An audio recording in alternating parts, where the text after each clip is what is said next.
अस्सलाम वालेकुम। आफाक फारूकी नए प्रोग्राम के साथ आपके सामने हूँ। कल मंडे को मैंने छुट्टी कर दी थी। इस वक्त ह्यूस्टन के 9:15 बज रहे हैं सुबह के। शदीद सर्दी है कल से। समर एकदम विंटर में चेंज हो गया और ईस्ट कोस्ट नॉर्थ ईस्ट में तो वो अमेरिका के हर तरफ बर्फ़ पड़ी है। और टोरंटो में मेरे नेफ्यू बता रहे थे -15 था लास्ट नाइट। तो अजीब से वेदर है, एनवायरनमेंट चेंज हो रहा है। एनीवे मौजू यकीनन पाकिस्तान है, मगर यहाँ से शुरू करते हैं। देखिए, आपने सुना होगा कि पाकिस्तान में निज़ाम समेटने की फिर बातें हो रही हैं, कौमी हुकूमत सारा। ये जमहूरियतें अब कहीं चल नहीं रही और हर जगह कंप्रोमाइज़ हो चुकी हैं, मार्जिनलाइज हो चुकी हैं और एक क्यास है। यहाँ पर आपने सुना होगा ना कि तारीख का सबसे बड़ा शट डाउन था हुकूमत का, फेडरल गवर्नमेंट का, काफ़ी अर्से रहा और फिर मामला तय हुए, डील हुई कि 12 बिल पास होने थे फेडरल फंडिंग के लिए, हुकूमत को कंटिन्यू करने के लिए। उनमें से अभी तक सिर्फ 3 पास हुए और 9 बाकी हैं और 20 जनवरी तक बाकी होने। 2 हफ्ते की तो रिसेस थी, छुट्टियाँ थीं और जो मेरे ख्याल में न्यू ईयर के बाद ख़त्म होंगी। तो ये 9 बिल पास हो सकेंगे, नहीं हो सकेंगे, और कहा जा रहा है कि new shut down on the table now. और सूरत हाल ये है कि मॉडर्न हिस्ट्री में कहते हैं कांग्रेस जो है ना कोमा में है और सकरात का आलम जारी है। जो कांग्रेस मैंने परेशान है कि पहले कहा जाता है कि यहाँ स्टैंडिंग कमेटी बड़ी पावरफुल होती थी, बिल्स के हवाले से, नई कवानीन के हवाले से, कानून साजी के हवाले से, और उनकी सब सुनते थे। अब स्पीकर के कमरे में सब तय होता है कि ये बिल आएगा और ये बिल नहीं आएगा। तो एक खबर में बताया गया कि 11 सेनेटर और 44 कांग्रेसमैन जो कंटिन्यू इलेक्शन लड़ रहे थे, नेक्स्ट कमिंग मिड टर्म में इलेक्शन ही नहीं लड़ेंगे, जिनमें अक्सरियत रिपब्लिकन की बताई जाती है कि जब कांग्रेस ने काम ही नहीं करना और सब फैसले बाहर से आने हैं तो इस इलेक्शन को लड़ने का कोई फ़ायदा नहीं है। तो बताना ही चाहता हूँ कि पाकिस्तान में नहीं, टर्माइल सब जगह है दुनिया में, कि नई डॉक्ट्रिन आ रही है कि खारजा पॉलिसी की, अमेरिकन खारजा पॉलिसी की पूरी हिस्ट्री बदल दी गई है और नए ताल्लुकात बन रहे हैं पूरी दुनिया से। तो बहरहाल आते हैं पाकिस्तान की तरफ। कौमी हुकूमत की बातें तो आपने सुन ली होंगी कि यह हुकूमत चल नहीं रही ज़मीन पर। चाहिए हम जैसे लोग तो 2 साल से ही कह रहे हैं ये ना कभी कायम हुई थी ना ये चलेगी। अच्छा, नई कौमी हुकूमत भी बना लें जिसमें एक शुरी छोड़ी गई है अपने दोस्तों को फेवर करने के लिए कि नौजवान क़यादत की तलाश है। वो कौन है? जो पिटा हुआ मोरा मोहसिन नकवी, उसे लाने के लिए लॉबिंग होती है ना यहाँ तो। और फिर कहा भी जाता है कि भाई ज़बरदस्ती कोई खेल खेलना चाहे उसको लाके भी देख ले। मगर मैं ये कह रहा हूँ कि ये पीटीआई का जत्था तोड़ भी ले भी आए, नई कोई हुकूमत चलनी नहीं है। इसे कंटिन्यू कर रहे हैं या नई ले आए, गड़बड़ घोटाला जो चाहे कर ले, हुकूमत नहीं चल रही। उसकी वजह सबको पता है कि पाकिस्तान की तारीख में 3 बड़ी जेलें हैं ना, भुट्टो की, नवाज शरीफ की और अब इमरान खान की। भुट्टो कहता था कि ये मुझे छोड़ेंगे नहीं। भुट्टो क्या कहते थे कि ये मुझे छोड़ेंगे नहीं। नवाज शरीफ कहता था मुझे छोड़ो, खुदा के लिए मुझे छोड़ दो। और वो जो बैठा है अंदर वो कहता है मैं तुम्हें नहीं छोड़ूंगा। आप ये देखिए कि तारीख का एक अजीब मंजर है कि वो कह रहा है मैं तुम्हें नहीं छोड़ूंगा जेल में बैठकर। तो ये सब खौफ से कांप रहे हैं। हालांकि इन्हें छोड़ देना चाहिए, वो कुछ नहीं कर सकेगा कि पूरा निज़ाम बैठ गया है। सुस्ती, काहली, गफलत अपने उरूज पर है कि फेडरल बजट एक तो आपका है क्या, तरक्याती डेवलपमेंट फंड होता ही कितना सा है, उसमें भी बताते हैं कि आप इनकी गफलत, नाअहली, मतलब खाना होता है ना सारा, वो भी नहीं खा पा रही है कि पूरे साल में जो डेवलपमेंट बजट था उसका 9% खर्च कर सकेंगे। और ये 40 साल से हो रहा है कि ये जो एलोकेट करते हैं डेवलपमेंट का बजट, वो खर्च ही नहीं कर पाते। प्रोजेक्ट दिमाग नहीं है ना, मतलब खाने का तरीका भी नहीं आता कि खाते कैसे हैं। कि सिंध में सोलर का प्रोग्राम लेकर आए, शोहरत हुई, पहले भी हम बता चुके हैं, पहले भी खबरें आ चुकी हैं, अब फिर नई कहानी आ गई है कि अरबों खरबों खा गए। और कराची के गटर खुले पड़े, फिर एक बच्चा गिर के मर गया। आपको सुन के यकीन नहीं आएगा, आप किस सिविलाइजेशन में रहते हैं। मतलब सिविलाइजेशन का लफ्ज़ तो इस्तेमाल भी नहीं करना चाहिए, कि दरवाजे पे भी नहीं पहुंची सिविलाइजेशन इस पूरे खित्ते के, कि जहाँ लोग, खित्ते की बात कर रहे हैं हिंदुस्तान के, जहाँ गोबर खाना फ़ख्र महसूस करते हो, पेशाब पीना फ़ख्र महसूस करते हो, और अनभक्त जो है ना उनकी तो तारीख ही, वो तो एक अजीब ही तारीख रकम कर रहे हैं। मज़हब भी चाहिए, मगर मज़हब के नाम पे दलत की किसी की टांग तोड़ देते हैं, कि किसी को बारात भी कि बग्घी उतार देते हैं कि तेरी औकात नहीं कि तू बग्घी में बैठे, और ये बग्घी में तो हम बैठेंगे। किसी के नाम के साथ राजा लगाओ तो उतार के मारने लगते हैं कि राजा तो हमें, तू कैसे है। मतलब अगर इसकी सिविलाइजेशन पे, इस खित्ते की बात की जाए तो आदमी परेशान होकर मर जाए। और हिंदुस्तान में तो जो हो रहा है, ओ माय गॉड। अब देखें 78 ईयर की जमहूरियत थी ना, हम जैसे बेवकूफ़ मिसालें दिया करते थे कि देखें हिंदुस्तान में कैसी फ्लोरिश हुई है। नंगा कर दिया सोशल मीडिया पे कि मज़हब के नाम पर वहाँ जो कुछ हो रहा है और जो कुछ होने जा रहा है। अगर मैं आपको मज़हब की तारीख के हवाले से, जो हिस्टोरियन कहते हैं कि जिस माशरे में हुक्मरान लालची हो, खुदगर्ज हो और इक़्तिदार पर कंटिन्यू कब्जा चाहते हो, और जो अपने खराबियों पर, अपनी बदउनवानियों पे, अपनी गफलतों पर कोई सवाल न चाहते हो, तो वो मज़हब ले आते हैं। कि उनको डील करना फिर आसान होता है ना, कि वो हर बात को एक ही नज़र से देख रहे होते हैं कि ये मजहबी आदमी है, ये तो परहेजगार होगा, मुत्तकी होगा, ये तो बेईमानी कर ही नहीं सकता। तो ये सबसे बड़ा टोल होता है। जैसे आपके आयतों पे आयतें सुनाए चला जा रहा है, बोले चला जा रहा है, और यकजहती सालमियत के फौज और अवाम एक है, झूठ की आखिरी हद है ना। तो जो हालात हो चुके हैं उसमें कोई कौमी हुकूमत बना ले, कितनी भी मजबूत बजाय दिखा दे, होना कुछ नहीं है। आपको याद है मैंने कहा था ना कि वो नूर खान एयर बेस से तोहफा देके चला गया। यूएई का प्रेसिडेंट और जो प्राइम मिनिस्टर कहलाता है, कहते हैं कि जी उनकी साहबजादी की, फील्ड मार्शल की साहबजादी की शादी में उसने एयरपोर्ट पे बैठ के एक दुबई में अपार्टमेंट ले लिया। यार कितना बड़ा मजाक है कि आरिफ हबीब जैसे लोग शादी में गए थे, करीम रेड्डी जैसे लोग गए थे, और सैगलों के ख़ानदान गए थे। उन्होंने खरबों रुपये लगाए हुए, अपार्टमेंट की औकात क्या है। मतलब एक परमिट अगर फील्ड मार्शल के कहने पे मिल जाए तो 50-100 अरब रुपए तो ऐसे बन जाते हैं। उसमें 5 अरब रुपए का अगर कोई विला भी पूरा दुबई में दे दिया जाए तो क्या फर्क पड़ेगा। 10-15 मिलियन का ही होता है ना। तो वो एक अपार्टमेंट दे के गया। मैंने आपको कहा था कि ये वहाँ पे भी जाके मिलेंगे। रहीम यार खान पहुँच गए, शहबाज शरीफ साहब। अच्छा रहीम यार, अच्छा इनके जो ख़ानदानी ताल्लुकात हैं, मुझे अभी कोई बता रहा था कि ये कहते ना हमारे दोस्त हैं यूएई वाले, तो जो उनका समझी है ना नवाज शरीफ का, चौधरी मुनीर, जो ताज टाउन बनाया लाहौर में, जिसने इस्लामाबाद एयरपोर्ट बनाया, जो रिस्क लिया, पानी गिरना शुरू हो गया। आपके सबको पता है ना। इनका सप्लायर था रहीम यार खान में। किन चीज़ों का सप्लायर था वो आप लोग खुद मालूम कर लीजिएगा। और फिर अपनी एक बेटी की भी शादी कर दी, भतीजी की या बेटी की, किसी शेख से जो डिवोर्स हो गई, जिसके बदले में पूरा एक महल मिला मेरे ख्याल में लाहौर में या कहीं, जिसे अब शादी हाल बना दिया गया है। जो ज़मीनें मिली उसके बदले में वो रहीम यार खान वो बेच बाज के टाउन की खरीद के खोखरों के साथ मिलकर काम कर रहे हैं ना। इनकी तारीख वो देखें और चीज़ें निकालें तो अल्लाह मान हफीज़, अल्लाह मान हफीज़।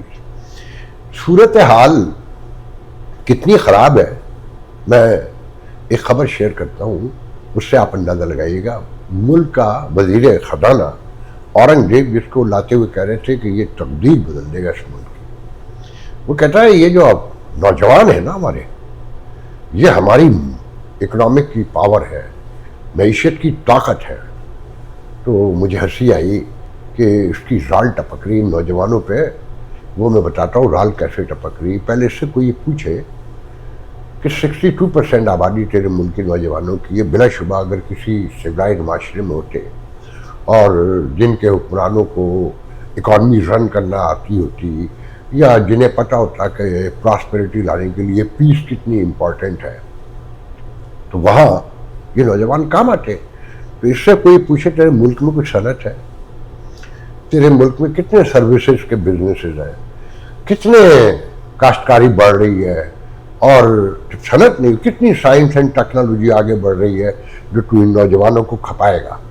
अब इसकी राल क्यों टपक रही है जो बार बार कह रहा है इसके। अच्छा, उसमें भी इसकी मालूमात पूरी नहीं है कि बाहर भेजेंगे, माल आएगा बाहर से। अभी 40 बिलियन आ रहे हैं, 100 बिलियन हो जाएंगे, 70 हो जाएंगे। मगर अब उस एस्पेक्ट में जरा जाके देखें, इन्हीं के मीडिया में खबरें छपी हैं कि 2 रास्ते हैं ना, लीबिया और वो अल्जज़ायर और मुख्तलिफ इलाकों से जो आते हैं। एक के रास्ते में स्पेन और इधर पहुंचने के लिए 3090 लोग मरे कश्तियों में डूबकर, या कोस्ट गार्ड ने उस इलाके के मारे, अपने तौर पर डूबे। और दूसरे रास्ते से मेरे पास खबर है, आप पढ़ लीजिएगा, ये पाकिस्तानी मीडिया में आ चुकी है एक दिन पहले, कि 10,000 लोग मरे, 13,000 हो गए ना। अब इसमें जानने की क्या बात है, वो खबर में मौजूद नहीं है। वो आपको मेहनत करना पड़ेगी, ढूंढना पड़ेगी, लोगों से बात करनी पड़ेगी। और मैं ये खबर आपको 24 घंटे के बाद तकरीबन दे रहा हूँ, इसलिए ही दे रहा हूँ कि फिर मैंने कुछ लोगों को कॉल की, अमेरिका में भी मौजूद है ना ऐसे जो ये धंधा करते रहे।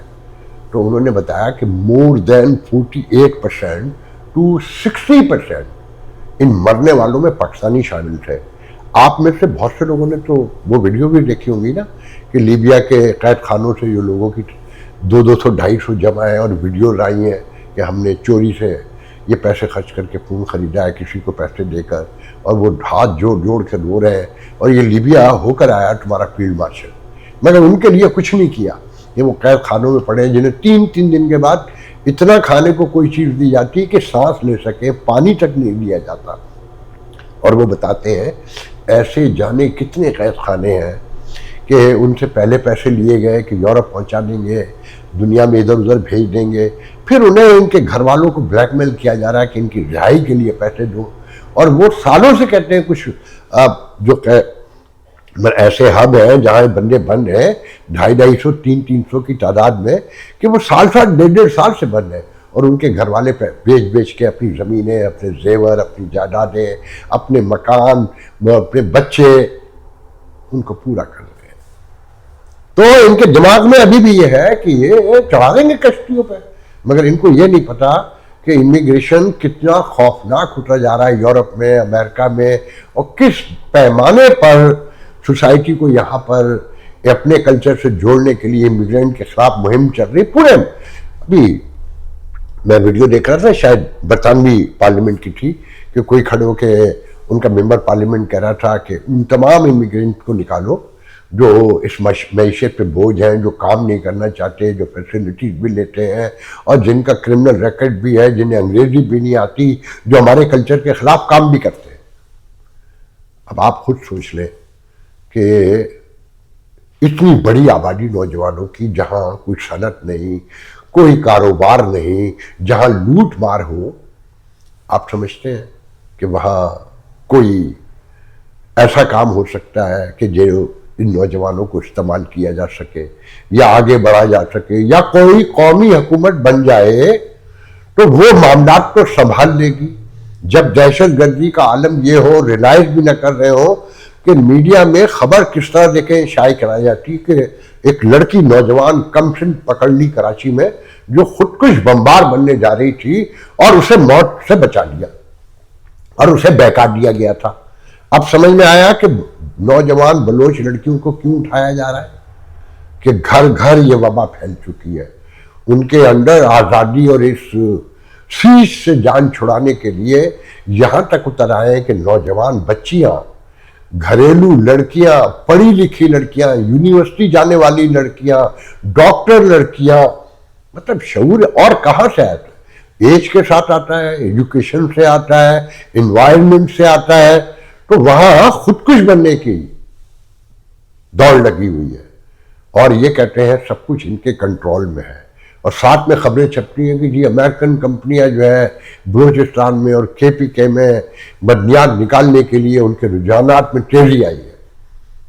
अमेरिका पागल है, इस माहौल में अपने लोगों को उतारेगा। वो चाइनीज है, क्योंकि उनके अथॉरिटेरियन सिस्टम है, बनने मर जाते हैं, कोई पूछ नहीं सकता। यहाँ तो लोग सड़कों पे आ जाएंगे अगर साल में 2 वाकयात भी हो गए, 2 अमेरिकन भी चले गए। ऐसे नहीं आएगा। मुझे बहुत पहले लोग बता चुके थे कि अगर सिक्योरिटी इश्यू होंगे तो अमेरिकन ना बलूचिस्तान जाएंगे ना केपीके जाएंगे। आगे आने वाले दिनों में पता चलेगा। तो बहरहाल मैं बताने की कोशिश ये कर रहा हूं कि इनको जिद हो गई है, बस इन्हें सिर्फ अपने इक़्तिदार से उनसियत है, अपने हुक्मरानी से प्यार है। बाकी अवाम जाए जहन्नम में, गटर में गिर के मरते हैं। 27 बच्चे नहीं 70,000 मर जाए। अच्छा, एक थॉट ये भी है ना कि आबादी बढ़ रही है, 2050 में तो ये 50 करोड़ हो जाएगी। अभी 25 करोड़ में जो हाल है एनवायरनमेंट का, बेरोजगारी का, रियासत की रिट का, वो सारी चीजें ध्यान में लाएं और फिर लाएं कि 50 करोड़ हो जाएंगे, डबल। इस मुल्क में एक ही कारोबार है ना, रियल एस्टेट। और यही सियासतदान, यही फौजी, यही इनके ट्रोलर जो इनके दाएं बाएं होते हैं, वो सब यही कारोबार कर रहे हैं ना। और लूट रहे भी रहे लोगों को। जमीन बचेगी तो कारोबार करेंगे ना। और जो ग्रीन लैंड रह गई है जहां काश्तकारी होती है उसे भी खत्म करते जा रहे हैं। फिर जो भूख नाचेगी उसके बारे में गौर करें।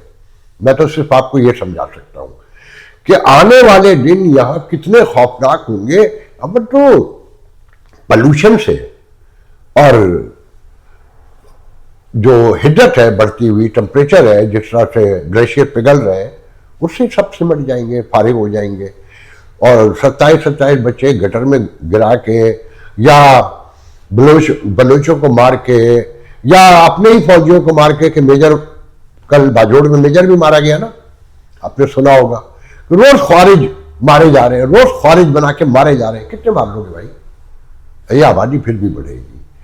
तो जहन के हर खाने में रखें, इस मुल्क का एक ही इलाज है। जब तक सोशो पॉलिटिकल सेटलमेंट नहीं होगी, इकोनॉमिकल सेटलमेंट का तसव्वुर भी मेरे ख्याल में हिमाकत के सिवा कुछ नहीं होगा। और सोशो पॉलिटिकल सेटलमेंट कब आती है? जब लोगों की विल के मुताबिक हुकूमत कायम होती है। उनकी मर्जी के साथ लोग आते हैं कि एक हारता है एक जीतता है, या 4 हारते हैं तो एक जीतता है। मगर चारों हारने वालों को यह पता हो कि वो ईमानदारी से हराए गए हैं, तो वो जीतने वाले के साथ मिलकर काम करते हैं कि अगली दफा हम कोशिश करके जीत जाएंगे। जब तक ये सारी चीजें सेटल इस तरह से नहीं होंगी, अवाम की विल के मुताबिक नहीं होंगी, उस वक्त तक नहीं होगा। ऐसा नहीं हो सकता कि सुहेल आफरीदी एक इलेक्टेड चीफ मिनिस्टर दूसरे सूबे में आए तो आप रास्ते बंद कर दें और उसके रास्ते में रोड़े नहीं अटकाएं, कांटे बिछा दें। गो के उसे दिखानी तो अपनी मेहमान नवाजी थी ना, पंजाब की रिवायती मेहमान नवाजी। मगर इन्होंने अपनी औकात दिखाई। जब आप अपनी औकात दिखाएंगे तो फिर जो होगा वो नजर आएगा ना। उसने खत भी लिखा है पंजाब की वज़ीर आला को कि मेरे साथ जो आपने किया, 2 सूबों के दरमियान जो नफरत बढ़ाने की कोशिश की, जो एक दूसरे के खिलाफ तासुब खड़ा करने की कोशिश की, उसके कॉन्सिक्वेंसेस का कोई अंदाजा नहीं। मैं बस ये कह के आपसे जानना चाहूँगा कि आपके मीडिया के हवाले से बता रहा हूँ, इंटरनेशनल मीडिया में छोड़ें जो कुछ छप रहा है, कि दुनिया तेजी से तनाज़ात की तरफ बढ़ रही है। इस वक्त 61 कंट्रीज के बिटवीन में जंग हो रही है और इंडिया पाकिस्तान के दरमियान जंग के जो इम्कानात है उस पर इंतहाई तशवीश का इजहार किया जा रहा है कि आने वाले दिनों में इसके चांसेस बढ़ते जा रहे हैं। और वहाँ जो इंतहा पसंदी है और यहाँ जो इंतहा पसंदी है, वो दोनों ये बताती हैं कि इनके नज़दीक ये होता है अवाम को बांट के रखो। तो इनके नज़दीक जंग करना कोई बड़ा मसला नहीं होगा। और इससे जो हालात पैदा होंगे वो आप देख सकते हैं। वो तो आपको पता होगा ना कि एक डीआईजी और एक एसएसपी बहुत मशहूर हो गए कि जी फ्रांस ने वीज़ा नहीं दिया, कि आप लोग ह्यूमन राइट्स की वायलेशन में यहाँ मुलविस हैं, और हमारे मुल्कों में ये मुमकिन, हमारे मुल्क में ये मुमकिन नहीं है कि जो लोग ह्यूमन राइट्स की वायलेशन में मुलविस हों, इन्वॉल्व हों, उन्हें हम अपने मुल्क आने दें। पिछले दिनों मैंने कहा था ना कि ये अपनी डिप्लोमेसी की कामयाबियां बता रहे थे, गिनवा रहे थे मीडिया में, तो उसके जवाब में ये इनको जवाब दिया गया है कि ये ले हुजूर, मैंने आपको बताया था कि कांग्रेस से लेकर पूरी दुनिया की ह्यूमन राइट्स की तंजीमें आपके खिलाफ शुरू हो चुकी हैं, लाख डोनाल्ड ट्रंप आपके साथ हों, लाख आपको आईएमएफ का प्रोग्राम मिल रहा हो, लाख वर्ल्ड बैंक आपको पैसे दे रहा हो, मगर कहीं सब जमा हो रहा है और आपके खिलाफ बहुत बड़ी शबबंदी होगी। ये वर्ल्ड बैंक का जिक्र आया तो वो जो दुनिया की पांचवी बड़ी ताकत है ना, जिसका रुपया रोज लुढ़क रहा है, जो कभी कहता था मोदी के मनमोहन सिंह की वजह से रुपये की कदर गिर रही है, वर्ल्ड बैंक का सबसे बड़ा ग्राहक पता है कौन है? जिसने दुनिया में सबसे ज्यादा कर्जा लिया है, वो 50 लाख करोड़ बताए जाते हैं, इससे भी ज्यादा शायद, मुझे तो वो करोड़ों में, क्योंकि लिखा हुआ करोड़ों में था, और इंडियन मीडिया की खबर है कि सबसे ज्यादा कर्ज जो है वर्ल्ड बैंक से इंडिया ने लिया हुआ है। उनके यहाँ भी जो होने वाला है इस इंतहा पसंदी के जवाब में, ये गोबर और ये पेशाब जो इनके साथ करने वाला है, वो आने वाले दिनों में देखिएगा। आज के लिए जा दीजिए, इंशाल्लाह कल गुफ्तगू होगी। अल्लाह हाफ़िज़।